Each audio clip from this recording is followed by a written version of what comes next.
Muy buenas tardes tengan todos ustedes. Es un gusto continuar con las conferencias internacionales con motivo del festejo del aniversario de la Academia Mexicana de Derecho.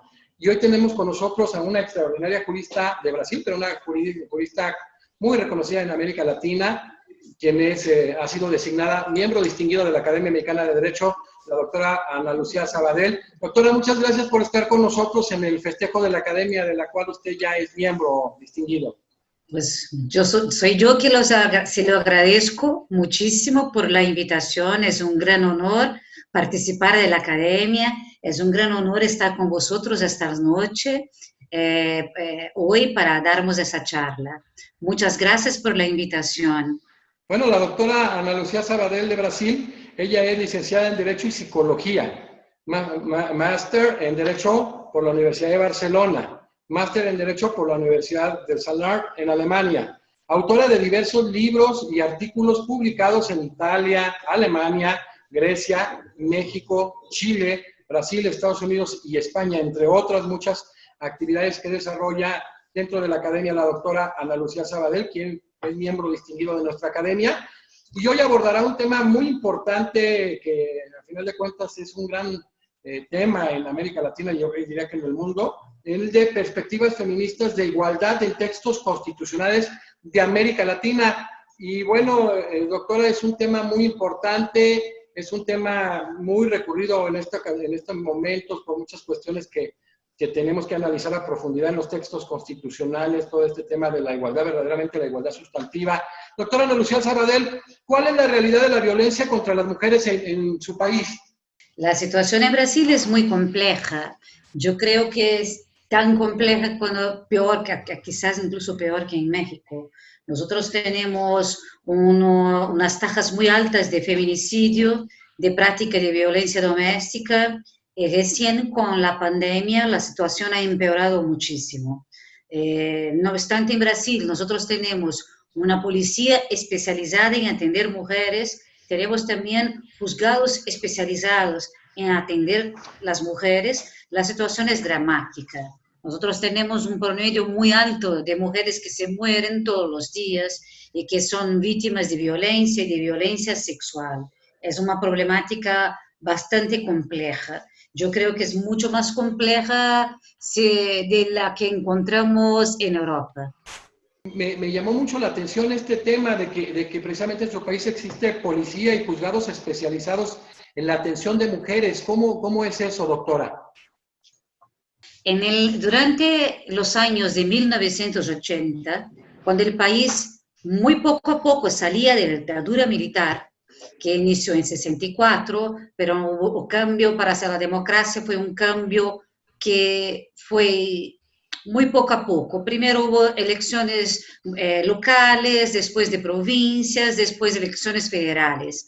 Y entonces, la primera mitad de los años 80, en la provincia de São Paulo, surgió un gobernador de provincia llamado André Franco Montoro, que era catedrático a la vez de Filosofía del Derecho de la Pontificia Universidad Católica de São Paulo.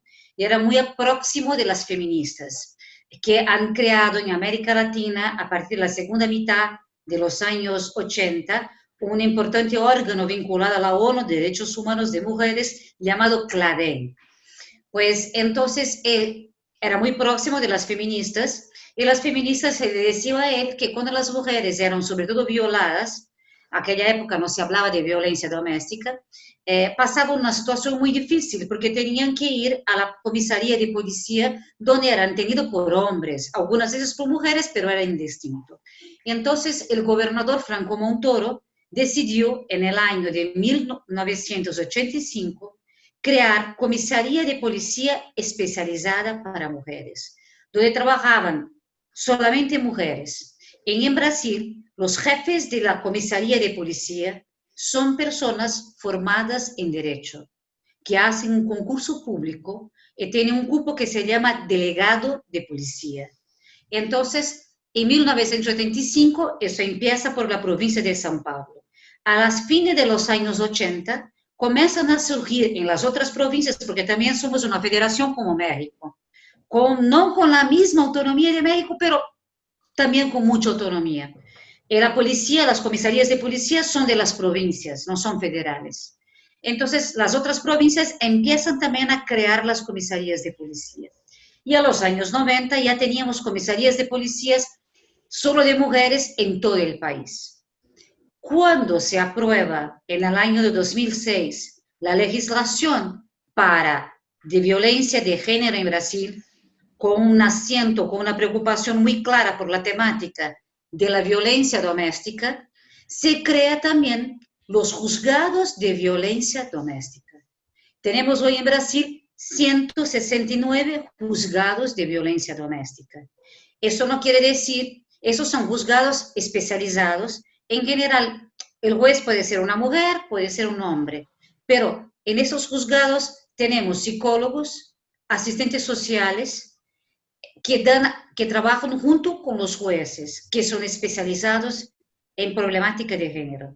Ocurre que en las provincias que no tienen suficientes juzgados para atender todo el país, Brasil es un país con 220 millones de habitantes, también tiene competencia para atender casos de violencia doméstica, no hay un juzgado especializado, un juez común. Pero desde entonces nosotros tenemos, en 2006, además de la policía especializada, ya los juzgados especializados, donde también actúan la fiscalía, que también está especializada. Y realmente lo que se está generando de especialización en policía y juzgados ha mejorado la situación en este tema tan complejo pero tan importante en las democracias, que de verdad debe de ser uno de los aspectos más importantes de las agendas en políticas públicas. Sí, en lo que se refiere a la aplicación de la ley, sí, pero en parte. ¿Por qué? En Brasil, muy diverso de México, sobre todo la Ciudad de México, los estudios sobre la teoría feminista del derecho, que México es un punto de referencia para toda América Latina. No sé si usted como jurista lo tiene tan en conocimiento, pero los estudios más avanzados de antropología feminista son de México. Los estudios más avanzados de sociología feminista en América Latina son de México, y son referencias para toda la América Latina, ¿no? En cambio, en Brasil, incluso ya a los años 90, yo tenía amigas mexicanas, como por ejemplo Iris Rocío, que ya coordinaban cursos de máster de Derecho de Género a la fin de los años 90, cuando en Brasil ni siquiera habían estudios acerca de la teoría feminista del derecho, ¿no? Entonces, en el caso brasileño, lo que ocurre es que los estudios han empezado prácticamente después de la ley de 2006. Entonces, nosotros tenemos todavía, y esto es una lástima, jueces, incluso gente que trabaja en la comisaría de policía, que todavía no tiene una formación de género. En este momento se hace un esfuerzo muy grande para formar jueces, para formar comisarios de policía, para formar psicólogos que trabajan en la comisaría de policía, para formar personas en el área de servicio social con perspectiva de género. Yo trabajo con lo que llamamos en Brasil escuelas de magistrados, tanto a nivel federal como a nivel de las provincias, ministrando clases. Hace 5 años que justamente porque había esta desfasaje, o sea, había las comisarías, habían los juzgados, pero faltaba una formación técnica. Estamos dando esta formación técnica a nuestros jueces. Eso está caminando bien, pero yo tengo que ser muy sincero, no es el nivel de formación que nos gustaría tener como lo encuentro en México. Cuando voy a México, me doy cuenta que el nivel de discusión es mucho más profundo. Pero de todas maneras esto está avanzando y usted está haciendo, pues, de alguna manera, una persona que ha aportado mucho, digo, hasta pionera en el tema, pero sí se vislumbran avances de un tiempo hacia la fecha. Sí, sí. En el ámbito jurídico, sí, lo vemos todavía muchos avances. Y en la medida en que el derecho, en cuanto a un deber ser, tiene un efecto pedagógico en la población, sobre todo a partir de 2006, cuando se crea la ley en contra de la violencia doméstica en Brasil, hemos notado también que la población empieza a tener una mayor conciencia de esta problemática. Esto es muy importante. Sí, claro, eso es fundamental. Doctora Ana Lucía Sabadell, ¿qué significa su concepto de patriarcalismo jurídico? Ah, bueno, esa es una pregunta muy interesante. Mire, cuando yo trabajé muchos años en Europa, hice mi primer máster en la Universidad Autónoma de Barcelona, después hice un segundo máster en la Universidad del Saarland en Alemania, un doctorado en la Universidad del Saarland y trabajé como profesor asistente por casi 8 años en Alemania. Viví en este periodo entre trabajar y hacer el doctorado prácticamente casi 11 años en Europa. Cuando yo vuelvo a Brasil en el año de 2000, empiezan a producirse una legislación, sobre todo en una área que me interesa mucho, que es el área de derecho penal, con perspectiva de género. Tenemos la primera ley sobre acoso sexual de 2000, y yo empiezo a darme cuenta que teníamos cambiamiento en la legislación brasileña, pero había una resistencia en los juzgados, en la jurisprudencia, en las decisiones de los tribunales, muy fuerte. Era como si la jurisprudencia, las decisiones de los juzgados no caminase en concordancia en países como los nuestros, que son fundamentados en el civil law y no en el common law, como si la jurisprudencia estaba en gran parte, sin hacer referencia a autores que flexibilizan los más moralistas del derecho, como Robert Alexis o como Dworkin. No era una discusión acerca de esto, de la influencia de la moral sobre el derecho y una tentativa de introducir métodos de interpretación más flexibles. No era por ello. Era simplemente decisiones judiciales totalmente contrarias al derecho en vigor. Para que usted tenga una idea, la ley de acoso sexual en Brasil llevó 5 años sin tener una decisión transitada en juzgado. Y después también me he dado cuenta que la doctrina de derecho penal brasileña se comportaba como si las reformas legales no existiesen. Vino en 2006 la reforma de violencia doméstica, 2 años antes ya se creó la violencia doméstica, una ley general es de 2006, pero una formulación penal para la violencia doméstica la tuvimos por el legislador penal en 2004, cuando él crea una forma especial de lesión corporal que se llama lesión corporal por violencia doméstica. No es un tipo penal autónomo, pero introduce 2 párrafos en la ley penal que trataba de las lesiones corporales y de los crímenes de amenaza. Y me doy cuenta que el legislador, que la doctrina y la jurisprudencia se rebelan en contra del legislador.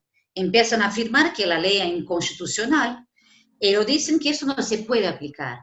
Entonces, lo que me he dado cuenta de la perspectiva de la sociología del derecho, que la ley de arriba hacia abajo, quizás por presiones, como por ejemplo los tratados de la Organización de los Estados Americanos, donde nosotros todos hacemos partes, de la ONU, también porque en Brasil, en América Latina, nosotros tenemos un percentual de mujeres que trabajan que es muchas veces mucho mayor que en Europa, incluso porque somos países de cara a Europa, Estados Unidos un poco más pobres que ellos. Aquí las mujeres, por más que vivan en un mundo machista, necesitan trabajar.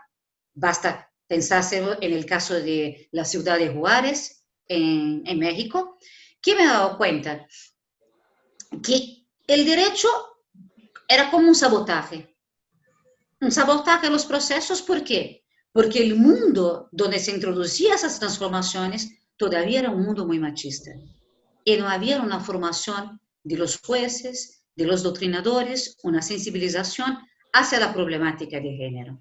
Entonces desarrollé este concepto, que es un concepto sociológico que yo utilizo en investigaciones empíricas sobre, cuantitativas y cualitativas sobre el funcionamiento del sistema de justicia, para demostrar que el sistema de justicia solamente deja de ser un sistema de justicia que no es machista, que no es patriarcal, cuando jurisprudencia, doctrina y legislación convergen en una tutela integral de las mujeres, de los derechos fundamentales de las mujeres. Entonces utilizo esto para hacer análisis de este género. Sobre la jurisprudencia, ya hablé de esto en la UNAM, en la Universidad Estatal de México, porque también en México me he dado cuenta que he visto por ejemplo, cuando vosotros han creado el tratamiento del feminicidio, doctrinadores que se rebelaban y decían que esto aquí en la verdad era una expansión del derecho penal, que esto era en contra del garantismo y no había entendido nada del básico del derecho penal garantista, porque el derecho penal garantista, en la perspectiva minimalista, dice el núcleo duro del derecho penal es tutela de la vida, tutela de la sexualidad. Entonces, cuando hablas de feminicidio, hablas del núcleo duro. Cuando hablas de violencia sexual, hablas del núcleo duro. Podríamos discutir si el acoso sexual podría no ser penalizado, porque a lo mejor, dependiendo de cómo se desarrolla, no está en el núcleo duro. Entonces, en la verdad, yo muchas veces, un poco para bromear, decía, eso es el garantismo del machismo, no es un garantismo penal. E incluso va en contra de la fundamentación del derecho penal mínimo, ¿no? Por ello he desarrollado este concepto, que me sirve como termómetro. Puedo mirar hasta qué punto el sistema de justicia está o no comprometido con una cultura machista. Sí, muy interesante esa creación de este concepto del patriarcalismo jurídico. Y en ese sentido doctora Ana Lucía, nos comentaba usted pues esta omisión que se daba en este tema tan importante por parte de la Corte Suprema de Brasil, o sea, cómo el manejo pretoriano, la jurisprudencia, pues ha generado un poco y ha sido lenta en este sentido. ¿Por qué se ha dado esto cuando la idea pues de la magistratura constitucional con base a ese activismo judicial, con base a cuestiones tan importantes como lo vendría a ser la igualdad sustantiva, se vino quedando tanto tiempo en Brasil, doctora? Sí, esto es un problema. Mire, incluso hay un escándalo que se los comento porque todavía no se ha publicado en Brasil.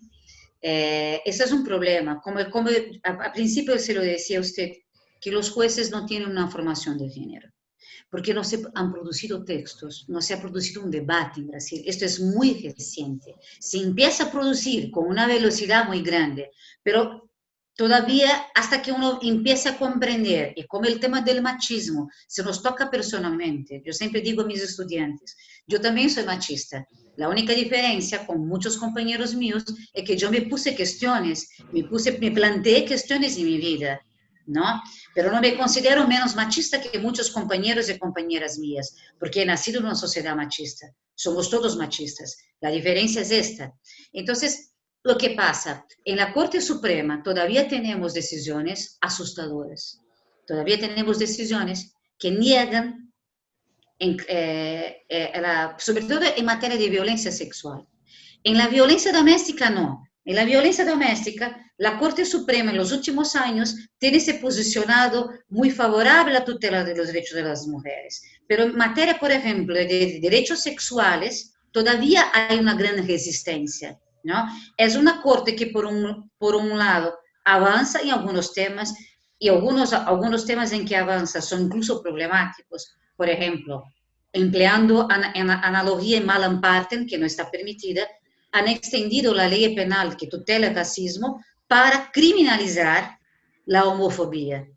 Porque la Corte Suprema sabía, nosotros tenemos un percentual muy alto en la Corte, en nuestro Congreso Nacional, en nuestro Parlamento, de parlamentarios que son vinculados a la religión católica y la religión pentecostal. Y que son, por ejemplo, radicalmente contrarios a la comunidad LGBTQI y que no se dan cuenta que cuando dicen no discrimino un homosexual, pero el homosexualismo es un pecado, no se dan cuenta que esto ya es una discriminación, ¿no? Entonces, la Corte, se dando cuenta de esos avances, intenta frenarlos y muchas veces hace como, por ejemplo, opta por la criminalización de la homofobia, pero a la vez, en materia de crímenes sexuales, todavía les falta mucho. Todavía nosotros tenemos muchos juzgados que criminalizan a la víctima. En México, esto, y hay muchos juzgados, no pasa. Pero también tiene el efecto de que el debate en las universidades, en la UNAM, ahora me falta la memoria, el nombre, de la Universidad de la Ciudad de México, la pública, ahora me escapa el nombre, Es una universidad esos debates son muy fuertes, ¿no? ¿Sería qué universidad? Son ¿La muy Panamericana? fuertes, ¿no? No, la pública es En la Universidad Nacional Autónoma de tiene la México. UNAM y la Bueno, yo a lo mejor, Autónoma de México, sí, la Universidad Nacional Autónoma de México, yo creo a lo mejor ¿no? que con la del Estado de México, la Universidad del Estado de México también. Sí, también. Entonces, esas son universidades todas donde el debate es muy fuerte, ¿no? Donde el debate es muy fuerte. Por ejemplo, yo ya estuve en ciudades, en Juárez, hablando, por ejemplo, en Chihuahua, hablando, hace más de 10 años, hablando de temas de género, ¿no? Esto era impensable en Brasil hace un poco menos de 10 años, ¿no? Entonces, es un debate. En la Universidad de Tlahualca también estuve hablando de esto hace como 4 o 5 años, cosas que en Brasil nos ha costado más, ¿no? Y en la Corte Suprema no tenemos especialistas en problemática de género, ¿no? Y está por salir ahora una decisión que de la Corte, de la Supremo Tribunal Federal, es la Corte Suprema de Brasil, que a la vez decide sobre leyes federales, tiene competencia para decisión sobre leyes federales, es sobre materia constitucional.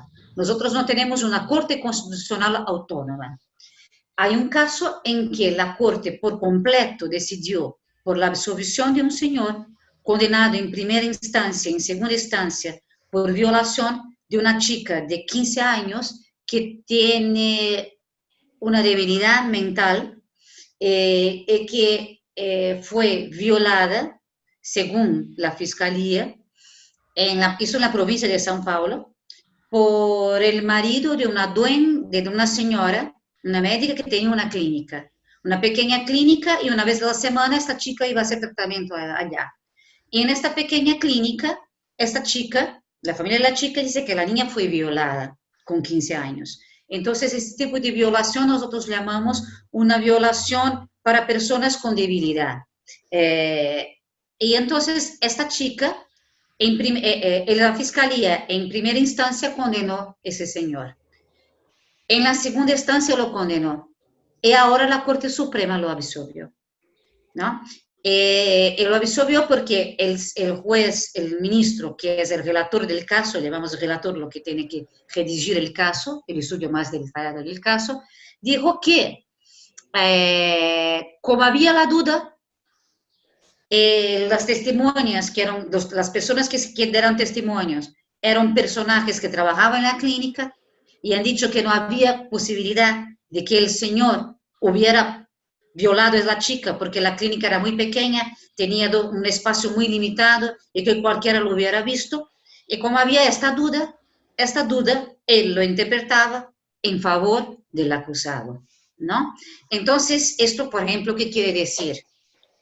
Que no se ha comprendido, como en México, en muchos juzgados que yo tengo conocimiento, que las pruebas, cuando tú hablas de una práctica criminal entre 4 paredes, donde no hay prácticamente testigos, ¿no? Testimonios, no hay testigos, las pruebas no pueden ser trabajadas de la misma manera que se trabajaba hace 50 años.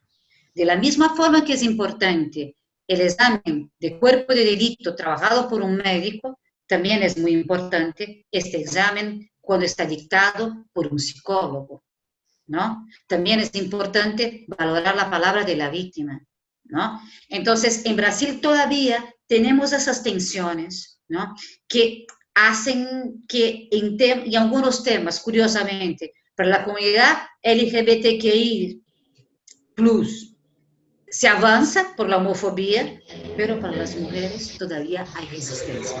Ese tema, doctora, me llama mucho la atención cómo pues, el Tribunal Supremo en este tema de interpretación, cuando vemos que la igualdad sustantiva como un valor superior, como un derecho subjetivo, como un derecho fundamental autónomo, incluso como un derecho referencial, es decir, un derecho que está moviendo otros derechos y está inmerso, no tomen ese parámetro de la igualdad al momento de resolver. O sea, es algo sumamente delicado. Sí, sí, por supuesto, es un tema muy, muy, muy delicado. Lo que yo me doy cuenta es que todavía hay esas resistencias, ¿no? También, mire, yo no sé cómo funciona en México, pero en Brasil los ministros de la Corte Suprema. Nosotros hicimos una opción equivocada en Brasil. Nosotros hemos cogido el modelo de Estados Unidos. Entonces, nuestros ministros se quedan en el poder, en sus cupos, hasta los 75 años. Esto es un desastre, porque no permite, para usar un término que me gusta mucho, que se ventile, ¿no? O sea, si tú tuvieras que un juez tenía un mandato, un ministro de la Corte Suprema de 8 años, a lo mejor tú podrías tener personas que entran más jóvenes, con una mejor formación, y nosotros tenemos en esta Corte hoy nadie que tenga una formación en derecho penal. Y esto tiene un peso muy grande.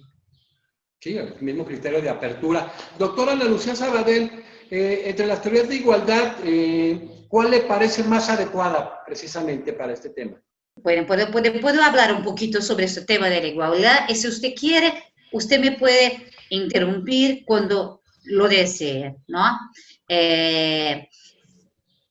Las reivindicaciones en América Latina acerca de la igualdad en una perspectiva feminista, yo ya hice algunos estudios relacionando con los modernos textos constitucionales de nuestro continente. Adopto para estudiar esto una perspectiva de la sociología jurídica. Hago una reflexión sobre la eficacia de la tutela de los derechos fundamentales de las mujeres en nuestro territorio, colocándome la cuestión de la violación sistemática de tales derechos. Entonces, mire, en los últimos años han surgido estudios bajo la influencia de la crítica filosófica de los derechos humanos que indican una contradicción existente entre la tutela de la igualdad y la concepción liberal de los derechos, típica de una sociedad patriarcal y excluyente.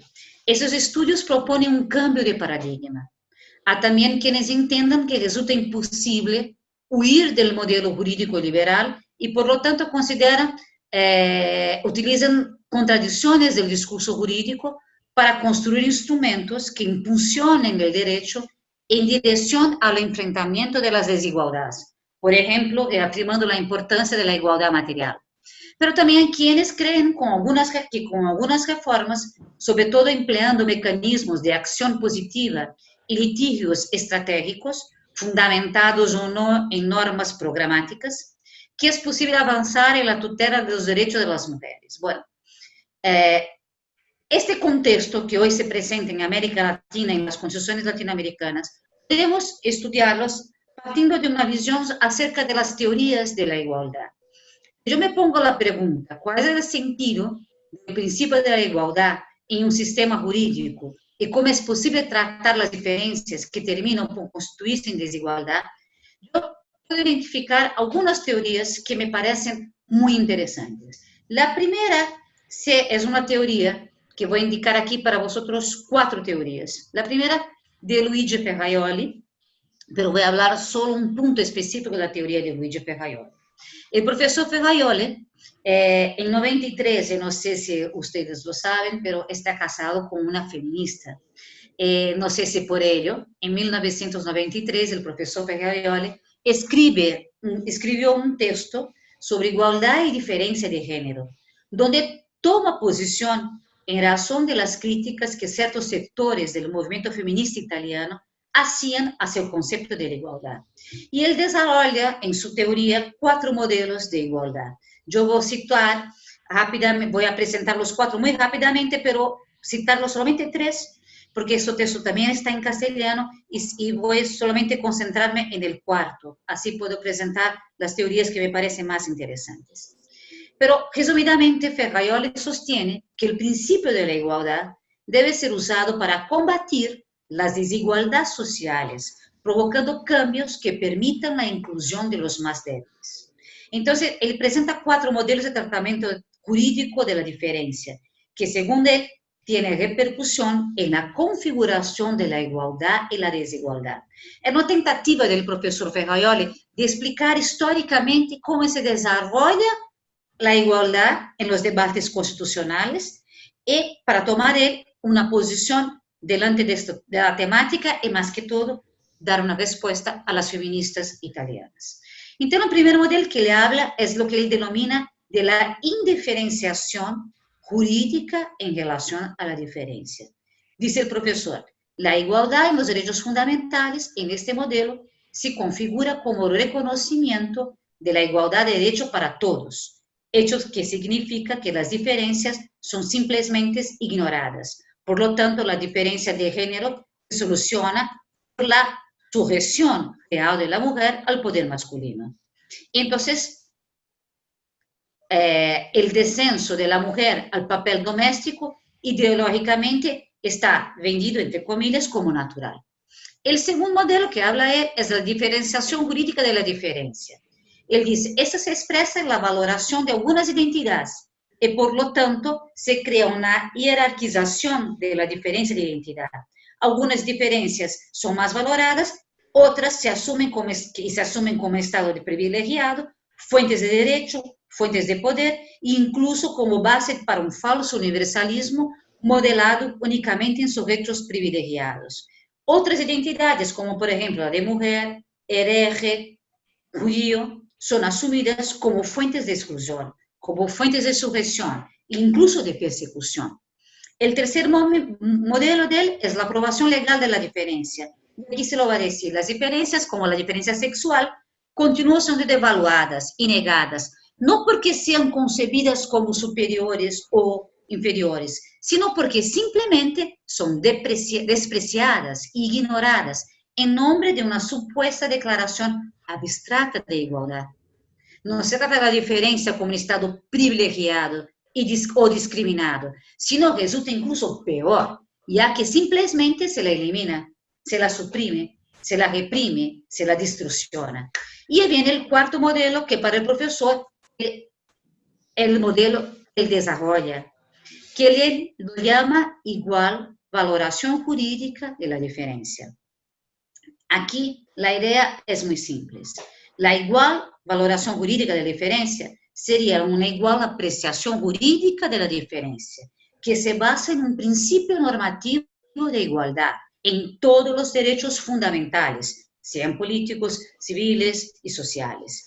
Y al mismo tiempo, este principio normativo de igualdad en todos los derechos fundamentales es acompañado, se hace acompañar de un sistema de garantías capaz de garantizar su efectividad. Esta es la diferencia. Entonces, en este caso, la consideración de la diferencia es esencial para garantizar la igualdad. El interesante del planteamiento de Ferraioli es que este autor vincula el concepto de igualdad a la diferencia y a la desigualdad. Para él, la igualdad es un principio complejo, estipulado para proteger las diferencias y en oposición a las desigualdades.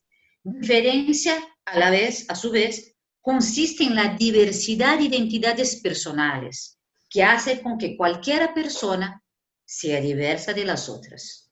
La desigualdad consiste en la diversidad de las condiciones económicas y materiales de las personas, ¿no?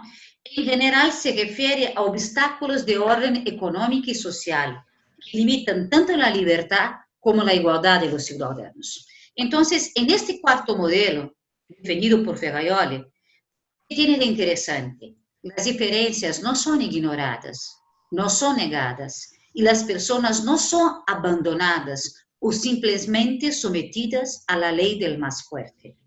Pero, a mi manera de ver, se trata de un discurso todavía muy abstracto, que no soluciona cuestiones prácticas. Un otro planteamiento muy interesante, una autora muy radical, pero que también se estudia mucho en México, es lo que es planteado por Catherine McKenna. Esa autora es conocida por defender con mucha firmeza posiciones teóricas y también por radicalizar en ciertos momentos sus argumentos con la finalidad, es la finalidad política de McKenna, de tornar visible su visión acerca de la centralidad del poder masculino, ejercido, como ella sostiene, por medio de la sumisión sexual de las mujeres. ¿Qué pasa? Yo tengo una formación en psicología clínica y en derecho.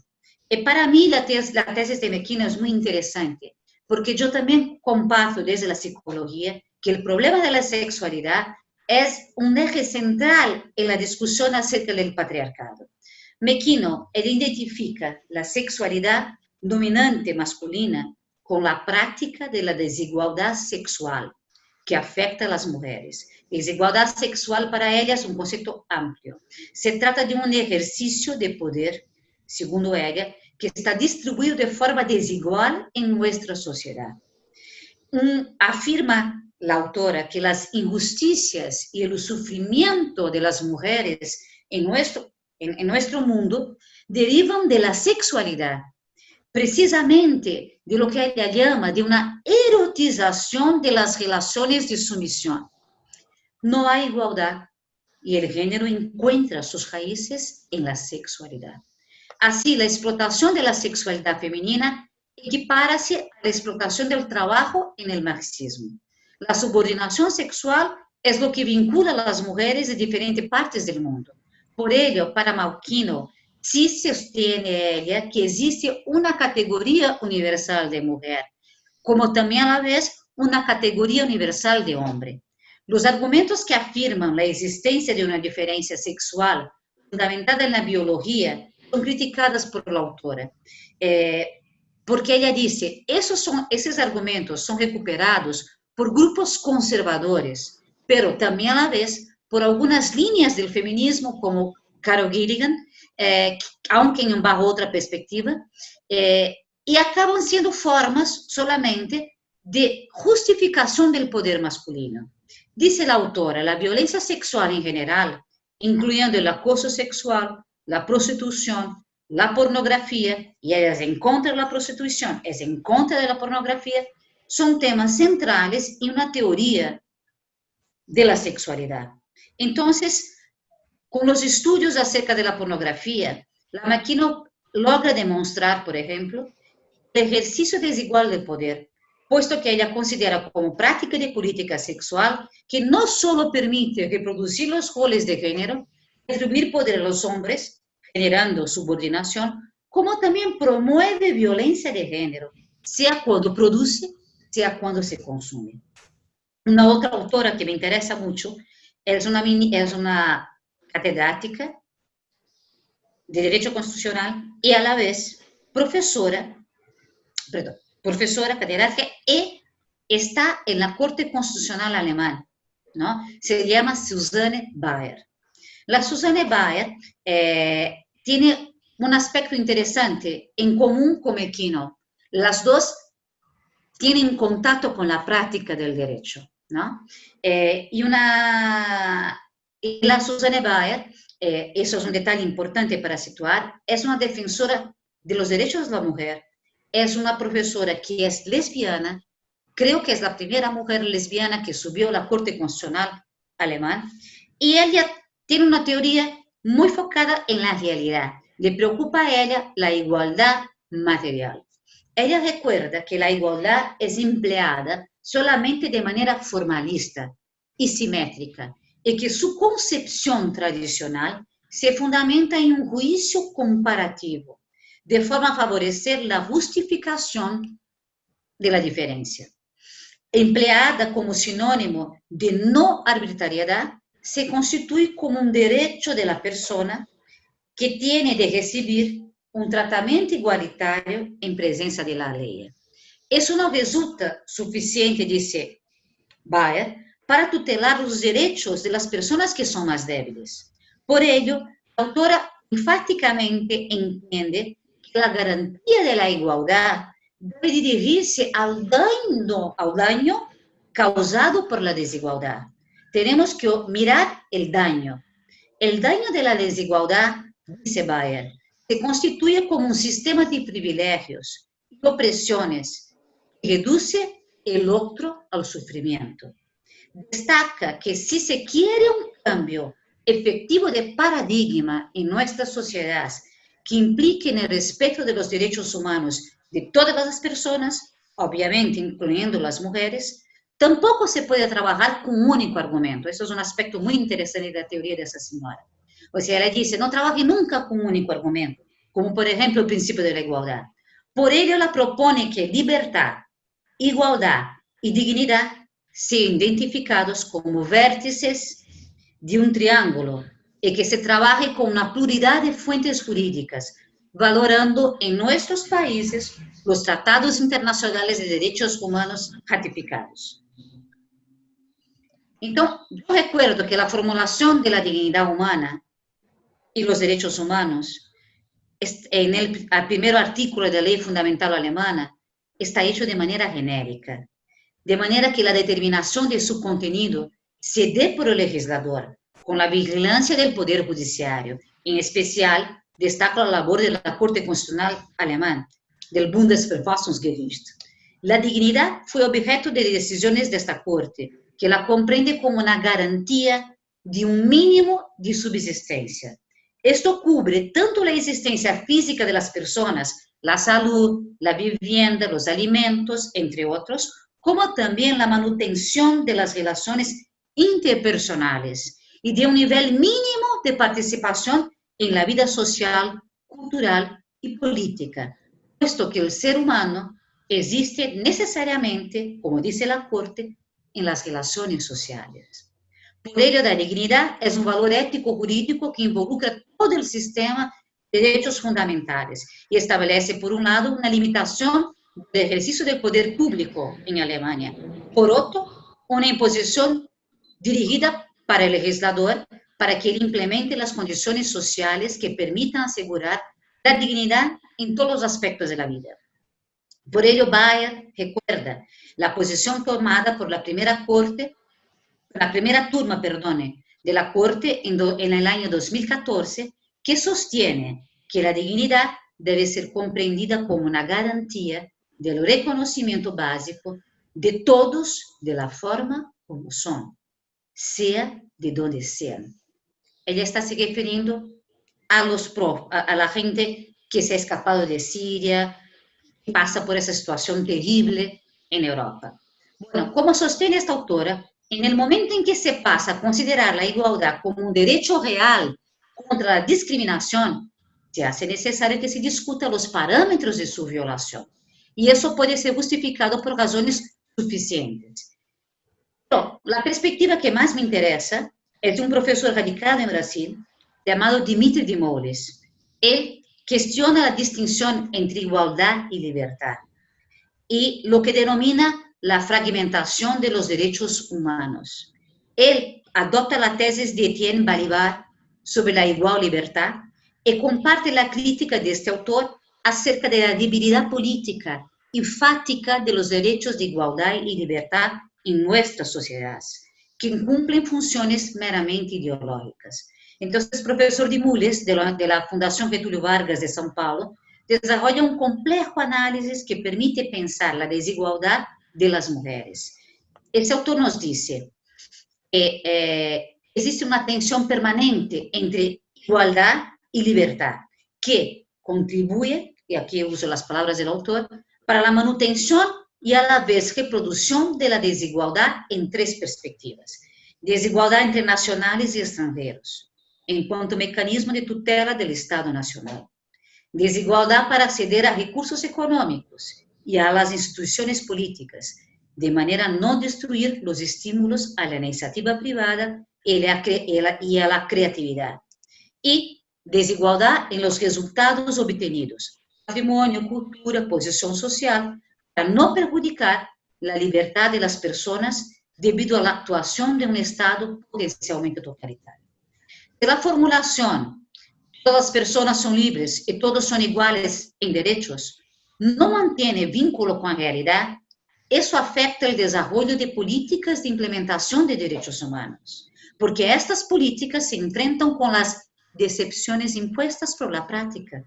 Entonces, un país puede mantener la promesa en su texto constitucional de igualdad formal y material en relación, por ejemplo, a pago de sueldos iguales para hombres y mujeres desempeñen las mismas funciones laborales y, por otra parte, los datos estadísticos que ocurren en México, en Brasil, en Chile, en Ecuador, en Argentina, pueden indicar, como realmente lo indica, que ese ideal previsto en las normas constitucionales no mantiene una relación con la realidad vivida por la mayoría de las mujeres en nuestro mundo.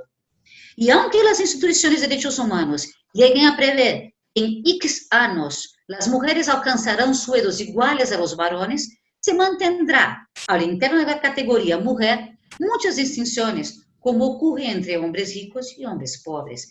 ¿En razón de qué? En razón de la posición social que puede otorgar a una mujer una vida de mejor satisfacción de sus necesidades básicas, enquanto otras mujeres, como por ejemplo las que morían en Juárez, morían no solo muchas veces en las manos de sus algoces, pero también muchas veces morían porque no tenían sus derechos sociales básicos satisfechos. Entonces, todo lo que se denuncia en relación a la desigualdad y en relación a la realización de los derechos humanos encuentra una justificativa de perspectiva ideológica. Y ahí yo se lo digo a usted. Siempre se puede decir, por ejemplo, María gana más que Paula porque María se ha dedicado a estudiar y trabajó con mucha dedicación, en cuanto que Paula no tomó en serio los estudios o no tomó en serio las oportunidades laborales que la vida le presentó. Yo puedo contraargumentar, recordando el rol de los propios mecanismos de exclusión social. Imagínense que estas dos mujeres sean, por ejemplo, ni siquiera latinoamericanas, alemanas. En una sociedad como la de Alemania, que discrimina el acceso a los estudios universitarios en razón de las notas que una persona ha obtenido a lo largo de toda su vida escolar, se afirma este mecanismo de exclusión, justificándolo por medio de un discurso ideológico. Nadie va a mirar en qué condiciones sociales, en qué condiciones culturales, en qué condiciones económicas ha crecido Paula. Por ello, se puede decir que quienes detienen el poder mantienen la desigualdad para explotar el trabajo ajeno, reprimir las protestas de personas que se dan cuenta de su posición de explotados, como hemos visto en Chile en octubre de 2019. Yo estaba en Chile, por una gran coincidencia, estaba en Valparaíso el 18 de octubre y me quedé hasta el 24 de octubre y pude ver las represiones y pude ver la violencia en Chile, ¿no? Entonces, lo que les diría, lo que pasa con América Latina, ¿no? Es que me interesa ese concepto de Dimules, porque el ejercicio de los derechos en estados constitucionales genera múltiples discriminaciones y exclusiones, porque nos enfrentamos, perdóname, con una estructura social de dominación que produce identidades diferenciadas y están fundamentadas en privilegios. La cuestión que se plantea es cómo escapar de esta trampa, ¿no? Entonces, cuando yo miro el avance del tratamiento de la igualdad en nuestras constituciones, y cuando yo miro los datos estadísticos sobre América Latina, ¿no? Una de las constituciones que presenta uno de los trabajos más interesantes en términos de derechos fundamentales de las mujeres es Bolivia, y después Ecuador. Pero imagínese usted que para cada 100.000 habitantes en Bolivia, el feminicidio es de 2.3, en Brasil es 1.1. Y en Bolivia es el único país de América Latina que solucionó el problema de la presencia de las mujeres en la política, de una forma muy clara. Puso en su constitución, ocurra lo que ocurra, 50% de los políticos que son electos en nuestro país deben ser mujeres y 50% hombres. Punto. Es también verdad que en Bolivia mujeres que son electas son asesinadas. Pero tú utilizas la Constitución, en Brasil eso no logramos. En Brasil todavía tenemos ahora 15% de mujeres en la política. Es muy difícil. Entonces, no obstante, tenemos constituciones hoy en América Latina que hablan de acciones positivas, de litigios estratégicos, que imponen mecanismos de igualdad material. Cuando nosotros miramos las estadísticas, por ello que le hablaba a usted del patriarcalismo jurídico, que a lo mejor se puede traducir con patriarcado jurídico, cuando yo miro la realidad, y la sociología jurídica me permite mirar la realidad, yo veo esto que llamamos en portugués como un descompaso o una trampa. Avanzamos, sí, avanzamos en legislación, avanzamos en teoría, pero tenemos una realidad que todavía no está acompañando esto, ¿no? Si tenemos conciencia de esto, podemos hacer una cosa muy importante, que es darnos cuenta que para avanzarmos en la tutela de la igualdad de las mujeres, debemos no abandonar el derecho, pero volveremos a la educación. Porque el derecho trabaja con lícito, no lícito, y debe trabajar con esto. Nosotros no somos, yo dejé la psicología, no somos psicólogos, no somos sociólogos, no somos antropólogos, no podemos ni debemos ser mediadores.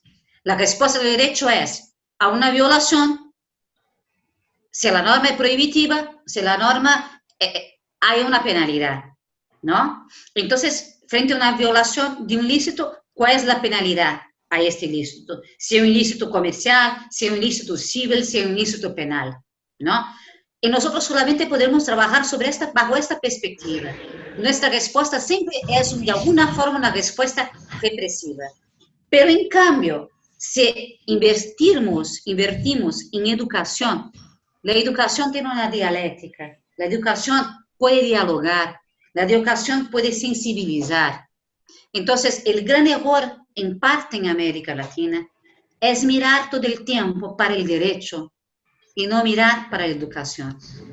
Lo que nosotros tenemos que hacer es hacer grandes inversiones en educación. Y esto que falta, porque cuando una niña va a la escuela y es en su casa, su padre dice a su madre, tú no sabes nada, y ella llega a la escuela, su profesora, su profesor le hace ver un mundo bajo una otra perspectiva, esta niña, aunque en nivel inconsciente, empezará a tener dudas, sea ella, sea un niño. Eso crea un cambio de perspectiva. Esto es muy importante. No, es que es importantísimo todo esto que ha establecido, cómo es factible ese tema de la igualdad en la ley y ante la ley. Digo, estoy referido a varios autores, en el caso de Ferrajoli, que establecía este tema de los elementos axiológicos de los derechos fundamentales. Uno básico era la igualdad, la democracia, la paz y la tutela de los débiles. Entonces es increíble que no se analice a profundidad el tema de la igualdad material o la igualdad sustantiva, que a final de cuentas debe generar la igualación, o sea, el mismo trato a los iguales, y eso parte desde la norma, pero tristemente parte desde donde debería haber una tensión si la norma no responde, que es el tema de la democracia, ante el constitucionalismo, decir, voy a enmendar la plana, y esto no debe suceder, pero muchas de las cortes, no es un caso único, han hecho mínimas referencias en el tema de esta igualdad sustantiva, de esta igualdad material. Entonces, los tiempos son cortísimos. Yo le quiero comentar algo, querida doctora Ana Lucía Sabadell.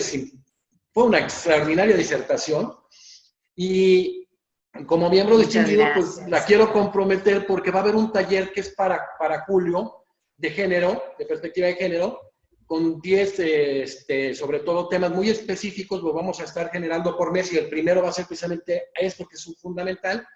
Y la quiero comprometer pues para que uno de los temas, ya lo platicaré con usted, lo de usted, vayan a quedar fascinados con la ponencia.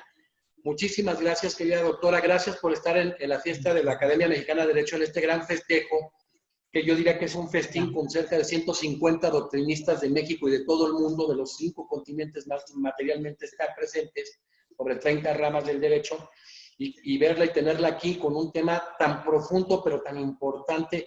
Yo acabo de dar clases en el posgrado de la Universidad Privada de República Dominicana y se generó no un debate, sino de uniformidad de hombres y mujeres cuando hablábamos, por ejemplo, de este tema de la doctrina, de la doctrina precisamente de la no discriminación. Y hablábamos de estas medidas de discriminación invertida, cuando hablamos del tema de la igualación de oportunidades. Y de verdad que luego lo platicaré con usted, hubo cosas que de las mismas mujeres, visiones que me inquietaron incluso, fueron gente muy preparada, mis respetos, pero sí es importante que avancemos a entender a fondo y sobre todo conversatorios, conferencias como la de usted, que se está viendo en toda América Latina y parte de Europa, yo creo que van a ser un verdadero referente, como debería ser un derecho referencial y debe ser un derecho referencial este derecho a la igualdad sustantiva. Así de que muchísimas gracias y la vamos a ver próximamente como un gran miembro distinguido de la Academia. Estoy muy contento, estamos muy contentos a nombre de la Academia Mexicana de Derecho Juan Velázquez. Le damos las gracias, de verdad fue exquisito escucharla. Y bueno, es nada más que vamos a continuar haciendo esta sinergia, querida doctora Ana Lucía Sabadell. Bueno, pues yo le agradezco muchísimo, para mí fue un gran honor ser admitida en la academia y sobre todo en estas condiciones. Se lo agradezco muchísimo, para mí lo considero vital que nosotros latinoamericanos seamos más unidos. Vital, porque nuestras realidades son muy próximas y creo que cuanto más juntos pensemos, más posibilidades tenemos de cambiar nuestra sociedad. Muchas gracias, doctor José Jesús Naveja. Muchas gracias a la Academia de Derecho por por esta invitación, por esta oportunidad. No es una despedida, sino está muy pronto en ese taller, pero de verdad esto que acaba de abordar, creo que se ha entendido en esencia con el trabajo que hemos generado en este gran equipo, sobre Está todo bien, hablando de la región, así. de las mismas Me la diferencias. avisa con un poco más de tiempo Sí, que lo sí, yo sé que organizo. yo sé que a veces los tiempos y el trabajo que tienen ustedes es muy complicado, pero sí creo que es fundamental, sobre todo, que participemos en esto, porque somos tan parecidos, tenemos problemas tan parecidos, que si analizamos a profundidad todos estos Sí, vertientes, vamos a dar soluciones integrales al tema. Estamos viendo cómo venía sucediendo en muchos de los tribunales constitucionales, pues tratamientos a la igualdad formal, algunas cuestiones de esta naturaleza. Pero falta sobre todo ver sí, el tipo que se abordan todos los tipos de discriminación, ¿no? Porque a final de cuentas luego se maneja muy a la ligera y eso sí, es sí. muy importante, ¿no? Que entendamos que debemos analizar a profundidad en esa tensión que ya marcamos y que los tribunales constitucionales en este tema de la autonomía procesal constitucional adquieren o deben de adquirir un rol preponderante para que se logre la efectividad de estos derechos. Entonces, pues qué bueno tenerla aquí con nosotros. Ha sido extraordinario. Muchísimas gracias de nuevo, doctora Ana Lucía Sabadell. Pues hoy tuvimos con nosotros precisamente a la doctora Ana Lucía Sabadell con el tema perspectivas feministas de igualdad en textos constitucionales de América Latina. Muchísimas gracias por estar en esta fiesta y usted ser parte clave de la fiesta, de verdad. Yo me quedé impresionado, independientemente del manejo de tema, lo que maneja usted sociológicamente, que estamos formados en una sociedad de esta naturaleza, pero que a final de cuentas debemos de cambiar esta visión y esta mentalidad desde la ley hasta la interpretación de la ley, hasta el manejo institucional, es decir, en todas las vertientes para que sean efectivos los derechos en cuestiones de políticas públicas, norma y presupuestos. Muchas gracias, doctora, y nos vemos muy pronto en el taller.